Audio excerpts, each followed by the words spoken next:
ఏళ్ళుగా అత్యంత నిర్లక్ష్యానికి గురైన నియోజకవర్గం ఉందంటే గుడివాడ నియోజకవర్గం ఉంది అధ్యక్ష.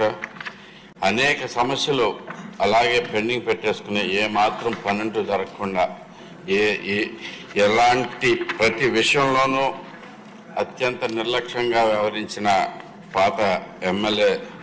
దీనివల్ల గుడివాడ ప్రజలు చాలా కష్టాలు పడుతున్నారు అధ్యక్ష. అందులో ప్రధానంగా మంచినీటి సమస్య అధ్యక్ష. గుడివాడ టౌన్కి ఒక బ్యాడ్ హ్యాబిట్ అలవాటు చేసుకుని ఏంటంటే అవకాశం ఉన్నా కానీ మంచినీళ్ళు డైరెక్ట్గా ట్యాపుల ద్వారా ఇవ్వకుండా వాళ్ళ బొమ్మలు వేసుకుని